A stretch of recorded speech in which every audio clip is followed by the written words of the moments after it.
Admiral Helena Reyes stood at the window of her office at UN Space Command, watching the crowds gather in the streets below. The morning sun cast long shadows across New York, but even those shadows couldn't hide the fear visible in the faces of the protesters. Their signs told the story. The end is coming, and they're already here. 72 hours had passed since the signal arrived. 3 days since humanity learned they weren't alone, and that their first contact would not be a peaceful one. The message, broadcast in perfect English, had been simple. We seek sanctuary. They are coming. Help us or fall with us. Admiral, the Security Council is ready. Lieutenant Kai Patel's voice drew her attention away from the window. The young officer's usually immaculate uniform showed signs of strain. They'd all been working around the clock since the signal arrived. Thank you, Kai. Helena straightened her jacket and gathered her tablets. Has Dr. Novik's team finished their analysis? Yes, Mom. The quantum signatures match nothing in our database. The signal is definitely extraterrestrial. Helena nodded, already moving toward the door. The next few hours would determine humanity's future, and she couldn't afford to show any doubt. The walk to the council chamber felt longer than usual. Each step weighted with the gravity of what she was about to propose. Inside, the faces of the world's most powerful leaders stared back at her from screens arranged in a semicircle. Some attended in person, their anxious expressions no less intense for their physical presence. Distinguished members of the council, Helena began, her voice steady despite the pounding of her heart. 3 days ago, we received proof that humanity is not alone in the universe. But more importantly, we learned that we face an immediate choice: stand together with potential allies against an unknown threat, or face that threat alone. She gestured, and holographic displays flickered to life, showing the signal analysis. Dr. Novik's team has confirmed the authenticity of the transmission. The technology used to send it exceeds our current capabilities by at least a century. These refugees, whoever they are, possess advanced technology that could help us defend Earth, or lead our enemies straight to us, interrupted the Chinese representative, Ambassador Liu. How do we know this isn't a trap? Helena had expected this question. The message was broadcast openly, using public frequencies. If hostile forces wanted to find Earth, they already could. But these refugees chose to warn us and offer an alliance. That suggests they value something about humanity. The Russian president leaned forward. And what exactly do they value, Admiral? We are technologically inferior by your own admission. Perhaps that's not what they're looking for. Helena pulled up another display, this one showing human history. Throughout our history, humanity has faced overwhelming odds and survived. We've adapted to every environment on Earth. We've overcome countless challenges through innovation and, more importantly, cooperation. The UN Secretary General spoke for the first time. You believe they need more than our technology. I believe they need our resilience. Helena's voice grew stronger. Think about it. They could have gone anywhere, sought help from any technologically advanced civilization. Instead, they came to us, a species that refuses to accept defeat, that has turned countless potential extinction events into opportunities for growth. The room fell silent as her words sank in. Helena continued. The signal included coordinates for a rendezvous point just beyond Mars' orbit. They'll arrive in 15 days. We need to decide now. Do we meet them as potential allies, or do we hide and hope the threat they're fleeing doesn't find us anyway? Ambassador Liu's expression had shifted from skepticism to thoughtful consideration. What exactly are you proposing, Admiral? A 3-phase plan. Helena brought up new displays. First, we mobilize our space forces to secure the solar system. Second, we prepare Earth for possible refugee settlement. We'll need dedicated zones and protocols for first contact. Third, we begin adapting our military doctrine to incorporate potential alien allies and technologies. The British Prime Minister spoke up. The public is already panicking. How do we prevent global chaos? By giving them hope, Helena replied. Humanity has always feared the unknown, but we've also dreamed of reaching the stars. We now have that chance. Yes, there's danger, but there's also opportunity. We can become part of something greater than ourselves." The Secretary General stood. "Admiral Rise is right. We've spent centuries looking to the stars, wondering if we're alone. Now we know we're not, and our first action cannot be to turn away those seeking our help." One by one, the council members began to nod. Helena felt the momentum building in the room. They were beginning to see what she had realized the moment she first heard the signal. This was humanity's moment to prove itself. "Very well," the Secretary General announced. "We'll put it to a vote. But first, Admiral, what do you need to implement your plan?" Helena straightened. "Everything we have. Every ship, every soldier, every scientist. And most importantly, we need unity. The kind of unity we've only achieved in our darkest hours. Because make no mistake, whether these refugees arrive or not, Earth is now part of a larger galaxy. And we need to be ready." The vote was unanimous.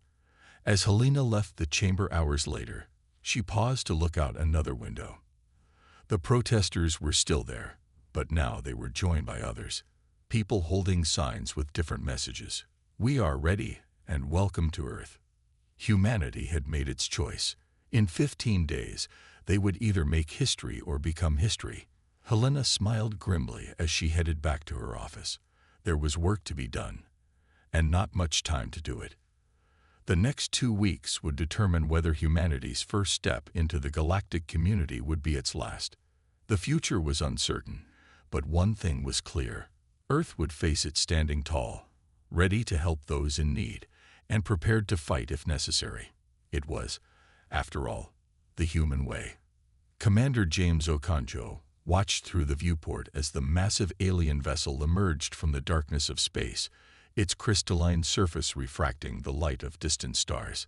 The ship's design defied human engineering principles, organic curves blending seamlessly with geometric patterns that seemed to pulse with inner light. "All stations, maintain position," he ordered, his voice steady despite the tension coursing through the bridge of the UES Magellan.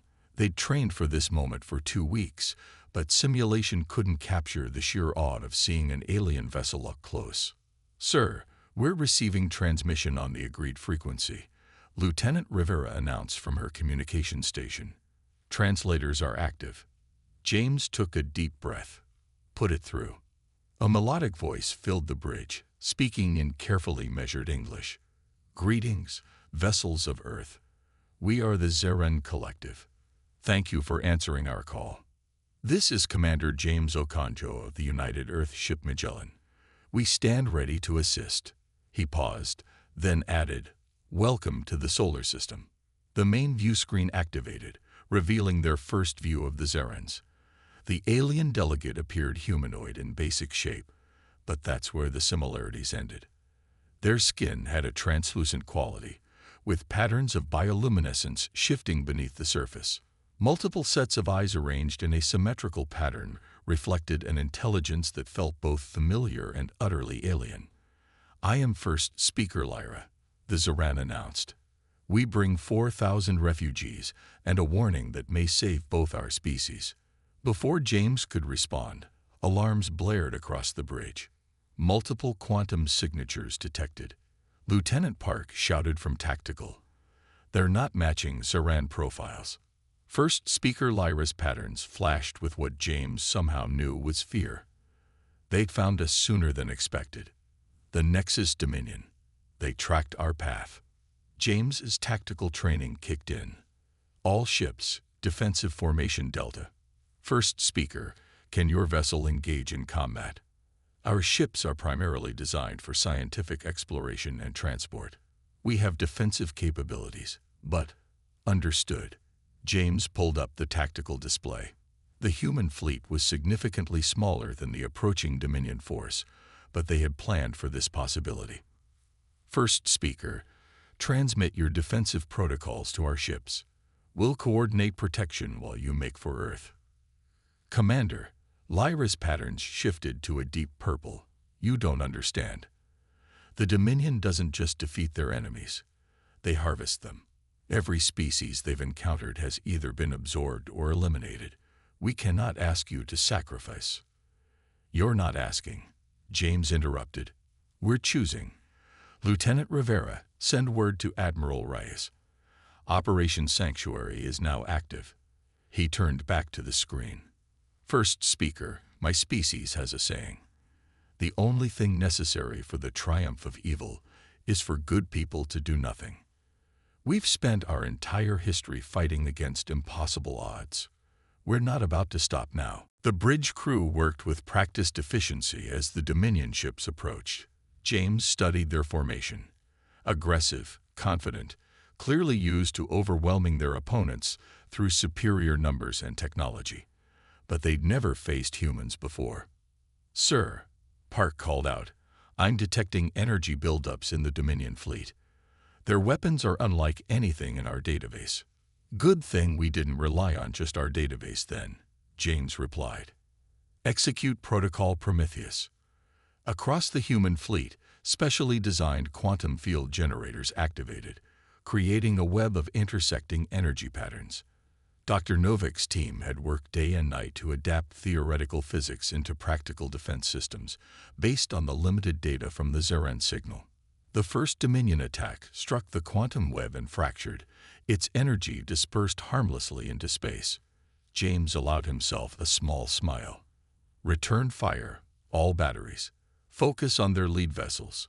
Let's show them humanity's hospitality. The space between the fleets lit up with weapons fire.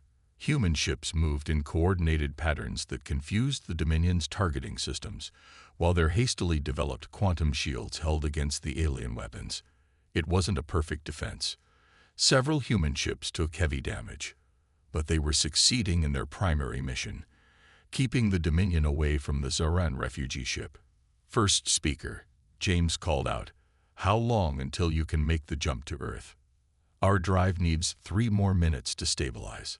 Lyra replied, her patterns now showing what James interpreted as a mix of fear and admiration. Commander, your ships, your tactics. We had no idea humans could adapt so quickly to space combat. We've had a lot of practice fighting against superior forces, James replied, then braced as his ship shook from a near miss. Though usually not quite this superior. Lieutenant Park, status of the Dominion fleet. They're regrouping, sir. Our unconventional tactics seem to have confused them, but they're adapting. Next wave will be worse. James nodded. They'd known this wouldn't be easy. All ships, execute maneuver Thermopylae. Let's give our guests the time they need. The human fleet shifted formation, creating a barrier between the Dominion and the Zeren vessel. Multiple ships took hits, their quantum shields flickering under the assault. But they held their position, protecting their charges with a determination that seemed to confuse the Dominion forces. Commander, Lyra's voice carried a new tone, respect mixed with worry. Your ships are taking excessive damage to protect us. Why? James watched as another human vessel sacrificed itself to intercept a Dominion attack. Because that's what humans do, first speaker. We protect those who need protection. We fight for those who can't fight for themselves. And most importantly, we don't let bullies win just because they're bigger than us. Drive stabilized, Lyra announced. We can make the jump to Earth. Then go, James ordered. We'll hold them here as long as we can. As the Zeren ship prepared to jump, Lyra's patterns shifted to a color James hadn't seen before. We won't forget this, Commander. Humanity has proven itself more worthy than we ever imagined. We only hope we survive to repay this debt. The Zeren vessel vanished in a flash of quantum energy, leaving the human fleet to face the Dominion's wrath. But as James surveyed the battlefield, he saw something in his crew's faces that matched what he felt in his heart. Pride. They had stood their ground against an overwhelming force, protected the innocent, and shown the galaxy what humanity was made of. All ships, he broadcast, prepare for second wave. Let's make sure the Dominion remembers their first encounter with humanity, and let's make damn sure we live to tell about it. The Nexus Dominion was about to learn a harsh lesson. Humans don't just fight when they can win. They fight when they must, regardless of the odds. And sometimes, that makes all the difference. Admiral Helena Reyes stood in Earth's primary defense command center, surrounded by holographic displays showing the ongoing battle near Mars. Reports streamed in from the front lines as Commander Okonjo's fleet engaged the Dominion forces in a desperate holding action. Status of the Zaran refugees, she demanded, eyes fixed on the tactical display. Successfully landed at the Nevada reception zone, reported General Marcus Wong. Their medical teams are treating our wounded from the initial engagement. Admiral, their healing technology is like nothing we've ever seen. Helena nodded, but her attention was on the battle. The human fleet was fighting with everything they had, but the Dominion's technological advantage was becoming more apparent with each passing minute. They needed something more. First Speaker Lyra entered the command center, her bioluminescent patterns pulsing with urgency. Admiral, we've completed our analysis of the Dominion's attack patterns. There's something you need to see. The Zaran projected a complex data stream into the center's holographic system. The Dominion's neural network, it's their greatest strength, but also their weakness. Their ships operate in perfect synchronization, but they can't adapt to chaos. They've never encountered a species that fights like yours. Helena studied the data. Explain. Your ships, they cooperate while maintaining individual initiative. Each commander makes independent decisions while still supporting the overall strategy. The Dominion can't predict your movements because you're not following standard combat algorithms. We call it mission command, Helena replied. Give commanders an objective, then let them figure out how to achieve it. It's messy, but effective. She paused, an idea forming. Could we use this against them? Lyra's patterns shifted to a color that suggested excitement. Yes, our quantum communication technology combined with your unpredictable tactics, we might have a chance. Helena turned to her staff. Get me Commander Okonjo. James's battle-worn face appeared on the main screen. Behind him, his bridge crew worked frantically to keep the Magellan functioning. Admiral, we can't hold them much longer. Their adaptive shielding is learning to counter our weapons. Commander, we're implementing Operation Wildcard. First, Speaker Lyra will transmit new quantum communication protocols to your fleet. Use them to coordinate with the Zaran defense systems we're bringing online. For the next hour, human and Zaran engineers work together, integrating their technologies in ways neither species had imagined possible. The Zaran's quantum networks provided instantaneous communication and precise coordination, while human tactical doctrine added the element of controlled chaos that the Dominion couldn't predict. All ships, execute Operation Wildcard, Helena ordered. Let's show them what two species fighting together can do. The battle that followed would be studied by military historians for generations to come. Human ships darted through the Dominion formation in seemingly random patterns, their movements coordinated by Zaran quantum networks. Each unpredictable maneuver was actually part of a larger strategy, creating gaps in the Dominion's defenses that wouldn't have been possible with either species fighting alone.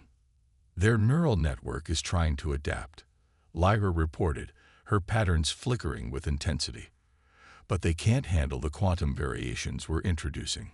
Every time they develop a counter-strategy, your ships change tactics. Helena watched as the tide of battle began to turn. The Dominion fleet's perfect formation started to break down as they failed to predict where the next attack would come from. Their attempts to regroup were met with precisely coordinated strikes that took advantage of their momentary confusion. Admiral, James called out, we're detecting power fluctuations in their command ship. The constant tactical adjustments are overloading their neural network. Press the advantage, Helena ordered. All ships converge on their flagship. Show them what happens when they threaten Earth. The combined human Zaran attack struck the Dominion command ship from multiple vectors simultaneously. Their advanced shields, designed to counter conventional assaults, couldn't adapt to the quantum-enhanced barrage. The massive vessel's hull began to crack under the strain. Energy spike, James shouted. There. The Dominion flagship vanished in a flash of quantum energy, along with a third of their fleet. The remaining ships, their neural network disrupted, began to retreat in disarray. "They're running," General Wong announced, disbelief evident in his voice. "We actually drove them back." But Helena wasn't celebrating yet. "Track their quantum signatures. I want to know exactly where they're going." She turned to Lyra. "First speaker, what are the chances they'll return with reinforcements?" Lyra's patterns had shifted to a deep, contemplative blue. "The Dominion has never been defeated before. They'll be back, yes, but this delay gives us time.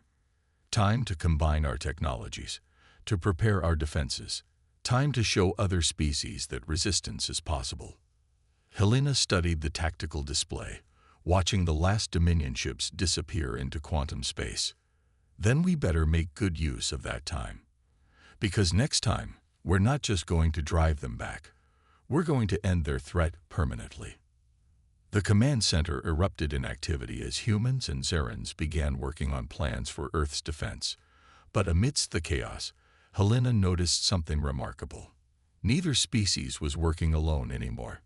Each group naturally sought out members of the other, combining their unique perspectives and abilities to solve problems neither could handle alone.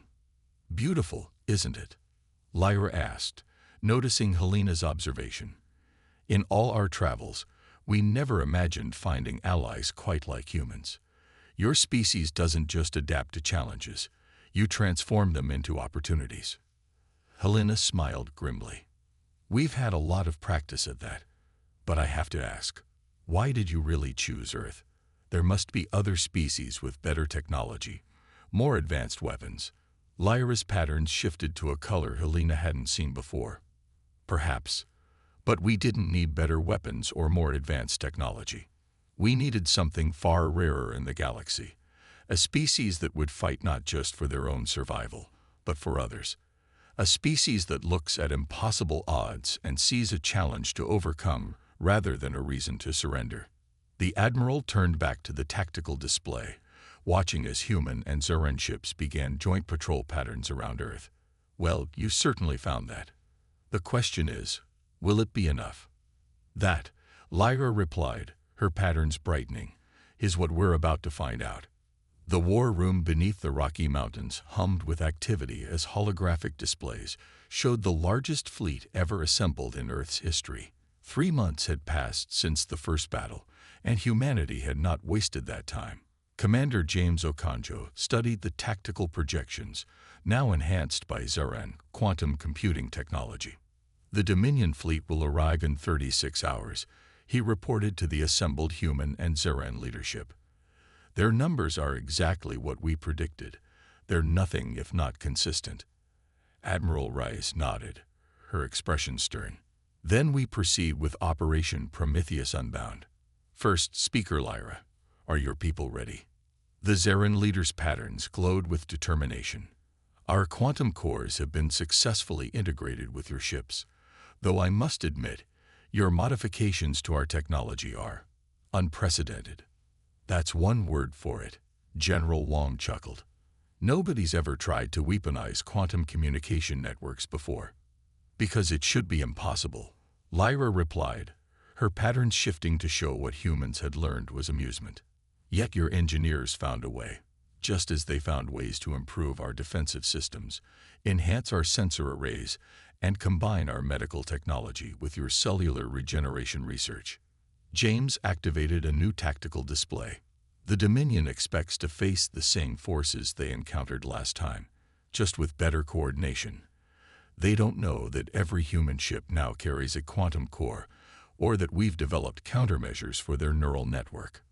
More importantly," Admiral Rice added, "they don't know about Project Hydra."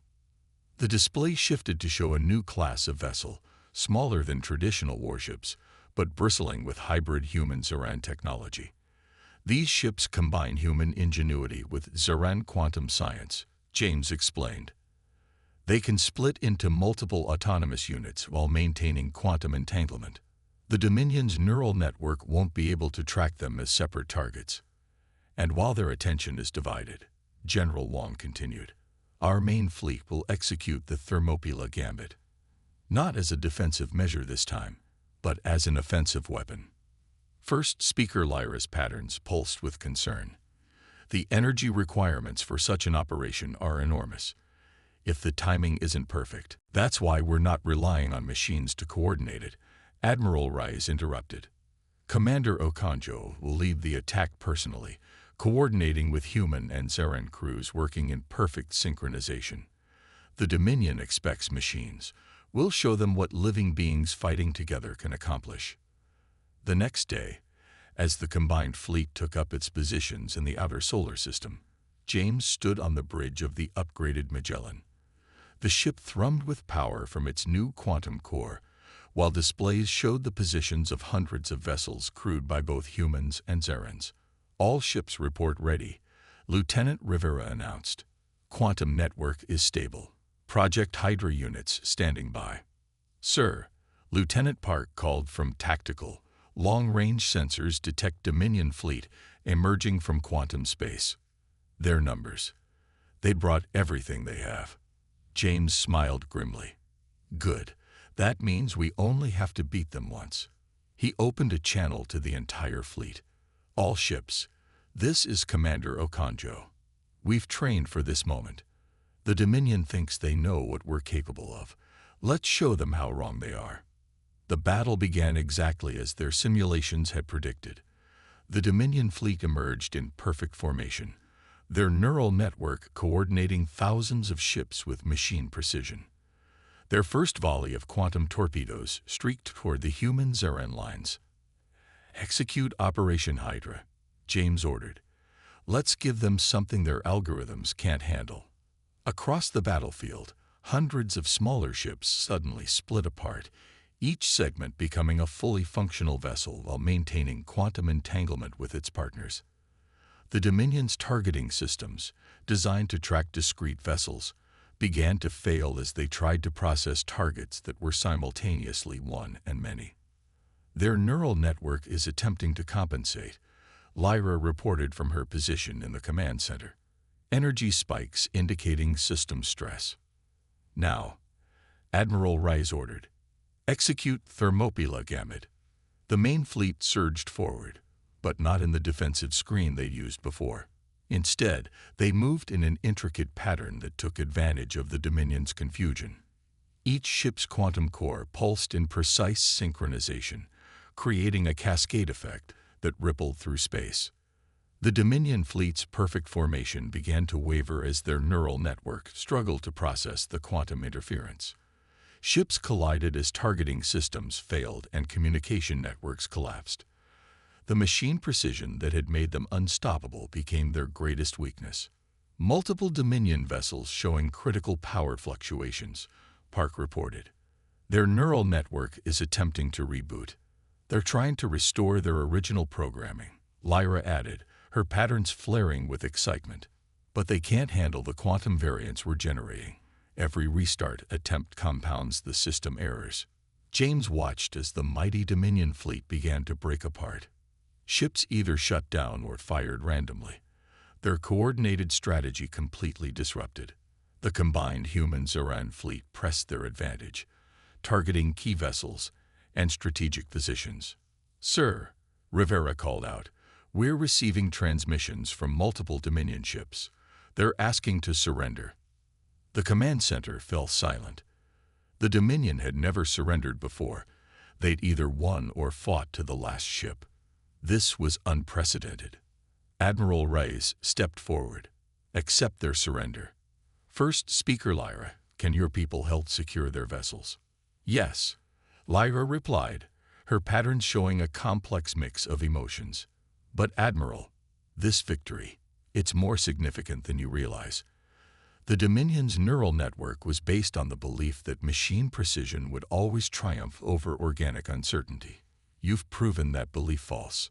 James watched as human and Zeren ships began accepting the surrender of Dominion vessels. We didn't just beat their technology, he realized. We proved that true strength comes from adaptation, from working together, from being willing to try the impossible.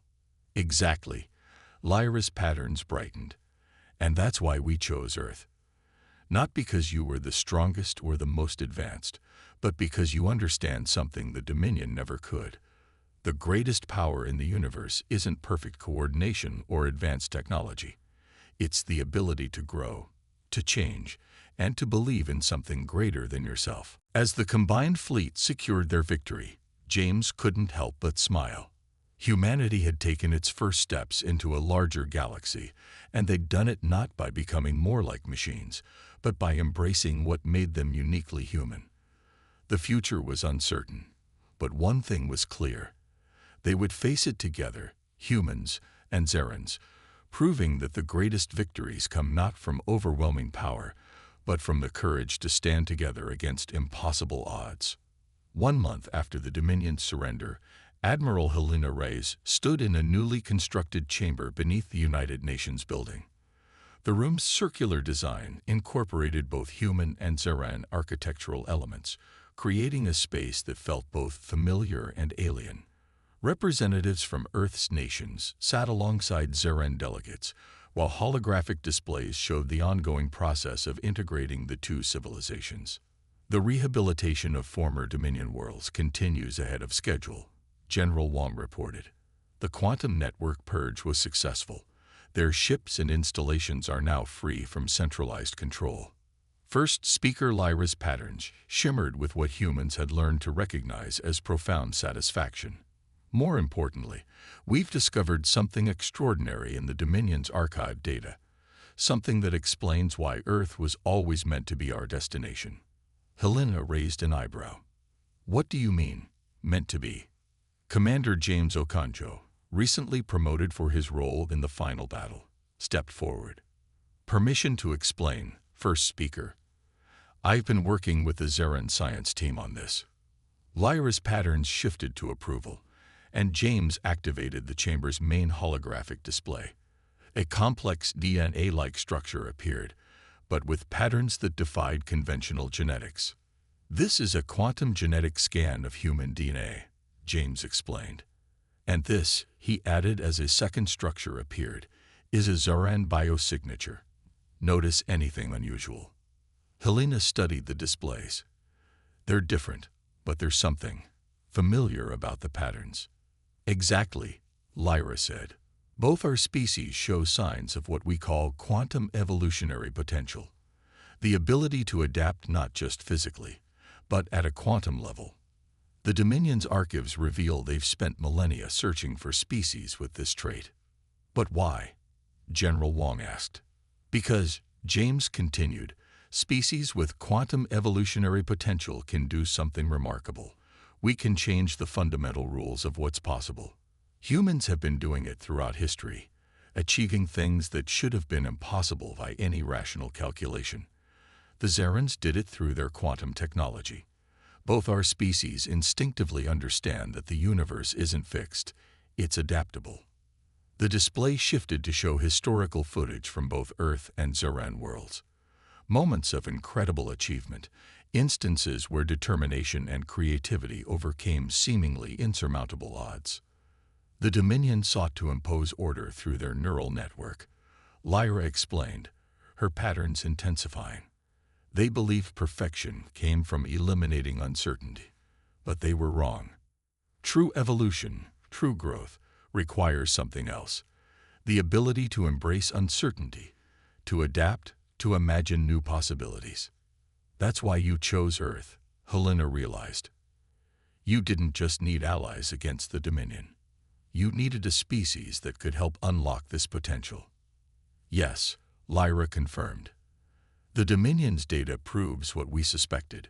When two quantum evolutionarily compatible species work together, they can achieve things that should be impossible. Our victory wasn't just about superior tactics or technology. It was about proving that life itself is more adaptable than any machine system. The chamber fell silent as the implications sank in. James pulled up new data showing the results of human-Zeran cooperation over the past month.